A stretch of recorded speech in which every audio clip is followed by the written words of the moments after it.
शाह मीर ज़रवान एक निहायत ताकतवर बादशाह था जिसने गिर्द व नवा के तमाम इलाके फ़तह कर रखे थे। जंगों के दौरान वो बुज़ुर्गों को कत्ल कर देता, जबकि ताकतवर मर्दों और जवान लड़कियों को कैदी बनाकर ग़ुलाम बना लेता जो ज़िंदगी भर उसके खेतों और महल के कामों में मशक्क़त करते रहते थे। शाह मीर की 200 बीवियाँ थीं, मगर अफसोस कि कोई भी इसे वारिस न दे सकी। जब रियाया ने देखा कि बादशाह उम्र रसीदा हो चुका है, तो मशवरा दिया गया कि वो रहीम बख्त की बेटी से शादी करे, क्योंकि इस ख़ानदान में औलाद की कमी कभी नहीं होती थी। शाह मीर ने जब रहीम बख्त की बेटी इया को देखा तो वो इसे पसंद न आई, क्योंकि ज़ाहिरी तौर पर वो बदसूरत लगती थी, मगर रियाया की खुशी के लिए इसने शादी कर ली। महल की दूसरी बीवियों ने इया को कबूल न किया और उसकी शक्ल व सूरत का मजाक उड़ाने लगी, जिस पर शाह मीर ने इसे एक अलग घर दे दिया जहां इसे बाकी बीवियों जैसी इज्जत और सहूलियात मिलती रही। सब लोग इया को बदसूरत समझते थे, लेकिन हकीकत इसके बिल्कुल बरक्स थी। वो दरअसल निहायत खूबसूरत थी, मगर 2 खालों के साथ पैदा हुई थी।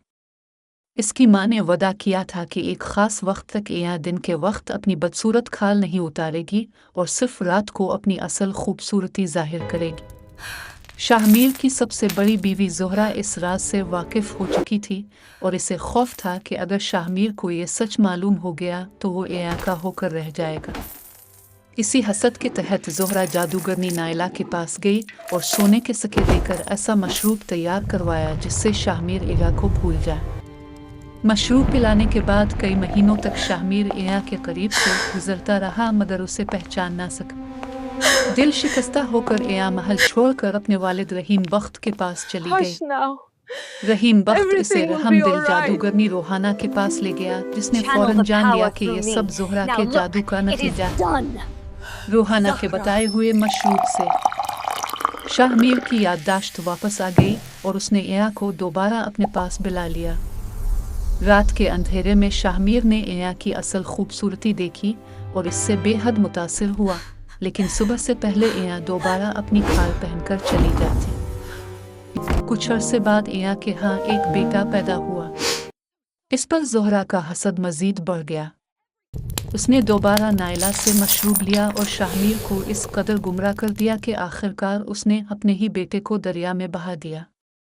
इया गम से टूट गई, मगर रोहाना पहले ही वहाँ मौजूद थी और उसने बच्चे की जान बचाकर उसकी परवरिश की। वक्त के साथ वो लड़का निहायत ताकतवर, खूबसूरत और शक्ल में शाह मीर जैसा हो गया। कुश्ती के एक अजीम मुकाबले का ऐलान हुआ जहां इस नौजवान ने मुल्क के तमाम पहलवानों को हरा दिया और सब लोग हैरान रह गए। आखिरकार सच सबके सामने आ गया कि वो शाह मीर का अपना बेटा है। शाह मीर को अपनी गलती का एहसास हुआ। ज़ोहरा को उसके जुल्म की सज़ा दी गई और इना को रानी का मकाम मिला।